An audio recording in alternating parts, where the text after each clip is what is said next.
speak it. We will hear and speak it. Read and write it too. Read and write it too. We learn English for class 4. आम्ही इंग्रजी शिकतो इयत्ता 4साठी. निर्मिती centre for learning resources Pune. प्रस्तुती शिक्षण विभाग जिल्हा परिषद अहमदनगर. लेसन 34.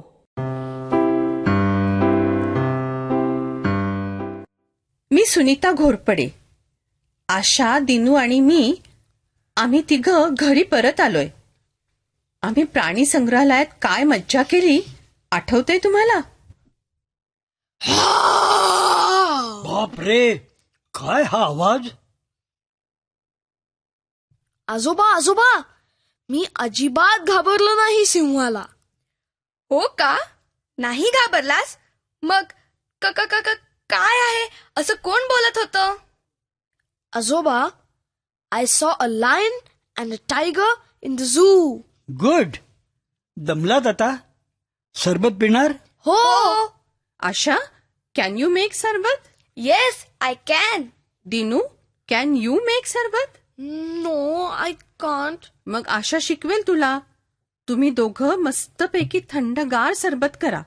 आजोबा, त्या हत्तीची सोंड इतकी लांब असते. मला इतकं लांब नाक असतं तर किती मज्जा आली असती की नाही? तुझं नाक लांबच आहे.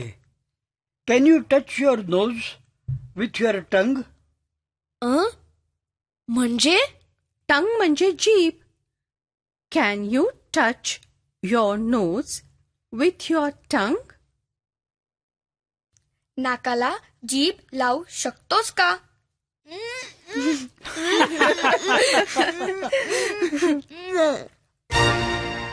रेडिओ ऐकणाऱ्यांनो, तुम्ही करून बघा ना.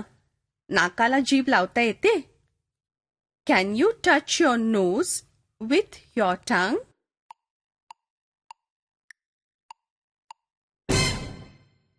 नाही जमत मला. आजोबा, तुम्हाला येतं? हो, हे बघ. दिन्या, आणखीन बघ गंमत. Can you touch your knees with your nose? म्हणजे नाक गुडघ्याला लावायचा? येस. हे बघ, किती सोपं आहे. असं नाही, उभं राहून. Can you jump and touch your nose with your knees? Radio ऐकणाऱ्यांनो, तुम्ही करून बघा. उडी मारून नाकाला गुडघे लावायला जमतं का? Can you jump and touch your nose with your knees? मी करून बघतो.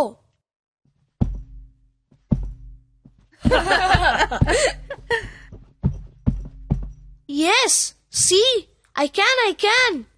आजोबा, can you jump and touch your nose with your knees? नाही रे बाबा, मी काही 10 वर्षाचा नाही. पण मला डोकं न हलवता कान हलवता येतात. बघ, I can move my years. Can you move your ears Asha? Move म्हणजे हलवणं. डोकं न हलवता कान हलवता येतात. रेडिओ ऐकणाऱ्यांनो, तुम्ही करू शकता. Can you move your ears? पण डोकं न हलवता.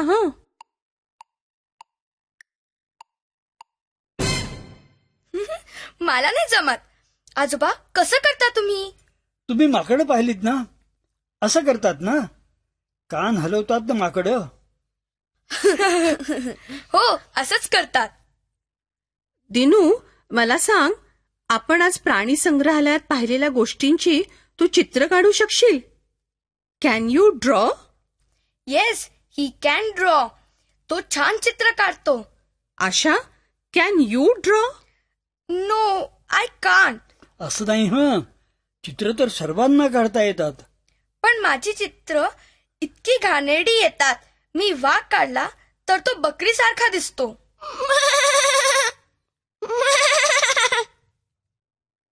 Dinu, can you dance? Yes, I can. पण मला ताईसारखं छान नाही नाचता येत.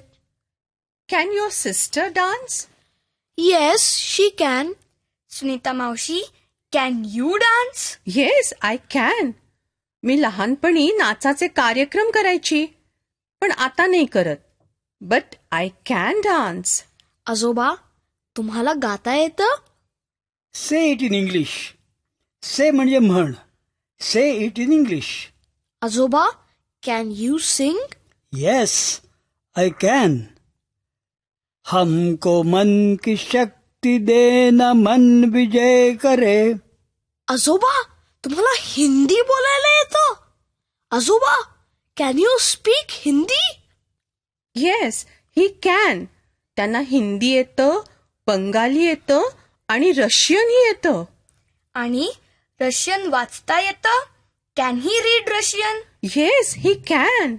आणि रशियन लिहिता येतं? Can he write Russian? Yes, he can. Yes, I can speak, read and write Russian. आजोबा, मला शिकवाल का रशियन? मी रशियन टीच? हो, शिकवीन की. पण आधी इंग्रजी नीट शिकायला हवं. मी रशियन टीच असं नाही म्हणायचं. टीच मी रशियन असं म्हणायचं. I can speak English, I can read English and I can write English. पण लहान लहान चुका होतातच. कधी कधी मोठ्या मोठ्या चुका पण होतात. झू मध्ये तो म्हणाला, he is eat, he is eating असं म्हणायचं ना. अगं, चुकतो तर आपण सर्वच, पण चुकत चुकतच शिकतो. जर चुका होतात म्हणून घाबरून गप्प बसलो तर कसं चालेल? बोलून बोलूनच तुमचं इंग्रजी सुधारेल. पाठाच्या या भागात आज ऐकलेले काही इंग्रजी शब्द आणि वाक्य तुम्हाला पुन्हा ऐकायला मिळतील. आम्ही अगदी हळू बोलू, तेव्हा नीट लक्ष देऊन ऐका हं. टीचर, ही वाक्य वहीत लिहून घ्याल ना? म्हणजे पुढच्या भागात सराव करणं सोपं जाईल. आज आपण आपल्याला काय काय करता येतं त्याबद्दल बोलायला शिकूया. ड्रॉ म्हणजे चित्र काढणे. स्पीक म्हणजे बोलणे. रीड म्हणजे वाचणे. राईट म्हणजे लिहिणे. I can dance. I can draw. I can read Hindi. I can cook. I can sing. I can speak Gujarati. Can you climb a tree? No, I can't. Can you make tea? Yes, I can.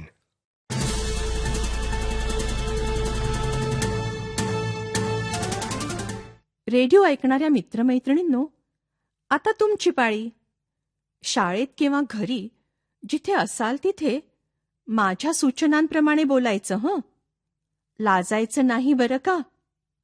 असं बोलून बोलूनच तुमचं इंग्रजी सुधारणार आहे.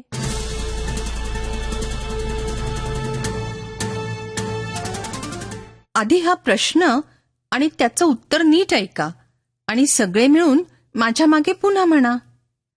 आधी प्रश्न म्हणूया. तुला स्वयंपाक करता येतो का?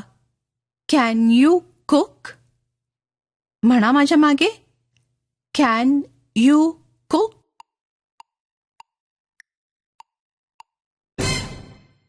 आता जर स्वयंपाक येत असेल तर उत्तर असेल येस, आय कॅन.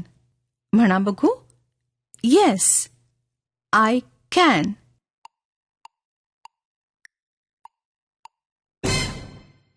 जर स्वयंपाक करता येत नसेल तर उत्तर असणार नो, आय कांट.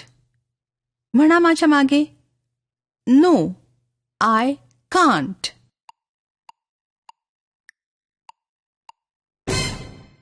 आता प्रत्येक वेळेस मी घंटा वाजवली की टीचर एका मुलाला किंवा मुलीला उभं करतील. त्यांनी माझ्या प्रश्नाचं उत्तर द्यायचं. नीट विचार करून खरं ते उत्तर द्यायचं बरं का.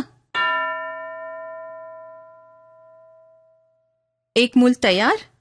प्रश्न नीट ऐक आणि इंग्रजीत उत्तर दे. Can you speak Marathi?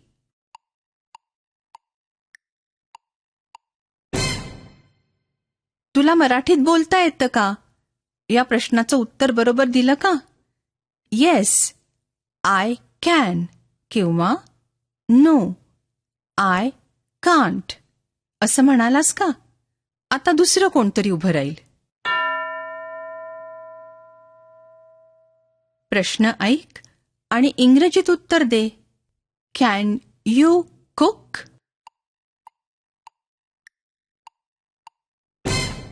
इंग्रजीत बरोबर उत्तर दिलं का? स्वयंपाक येतो का नाही ते सांगितलं.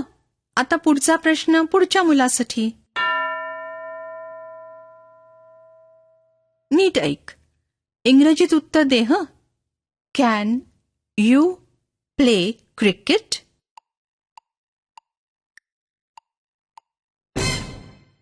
तुला क्रिकेट खेळता येतं का? इंग्रजीत उत्तर बरोबर दिलं का? प्रश्न ऐक आणि इंग्रजीत उत्तर दे. Can you read Russian?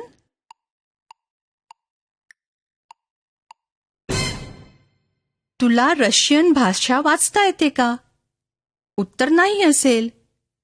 No I can't असं म्हणालास ना. आता मी काय विचारते ते नीट ऐक आणि इंग्रजीत उत्तर दे.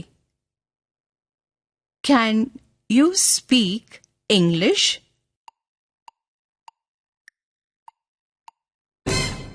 Can you speak English? तुला इंग्रजी बोलता येतं का? नक्कीच सर्वांचं उत्तर असेल येस आय कॅन. असा सराव पुढे चालू ठेवलात तर आणखीनच चांगलं इंग्रजी बोलाल तुम्ही. पाठानंतरची पुढची 15 मिनिटं टीचर इतर मुलांना असेच प्रश्न विचारतील. तुम्ही ऐका आणि काय विचारलंय ते समजून उत्तर द्या. वाक्यात स्पीक, रीड, राईट, ड्रॉ या शब्दांचा वापर करा आणि आधीच्या पाठातले कृतीचे शब्दही वापरा बरं का. आता आपण भेटूया पुढच्या पाठाच्या वेळी. I learn English. I learn English. So do शिक्षक you. बंधू भगिनींनो, या कार्यक्रमाविषयीचे तुमचे अभिप्राय, सूचना, तुमच्या वर्गाचा अनुभव किंवा इंग्रजी विषय शिकवण्याबद्दलच्या तुमच्या शंका आम्हाला नक्की कळवा. यासाठी दर बुधवारी दुपारी 2:30 ते 3:30 या वेळात आम्हाला नक्की फोन करा. आमचा फोन नंबर लिहून घ्या. 9822718884. नंबर पुन्हा एकदा ऐका. 9822718884. तुमच्या प्रतिक्रिया आणि तुम्ही विचारलेल्या प्रश्नांची उत्तरं दर महिन्याच्या शेवटच्या शुक्रवारी प्रसारित होणाऱ्या कार्यक्रमात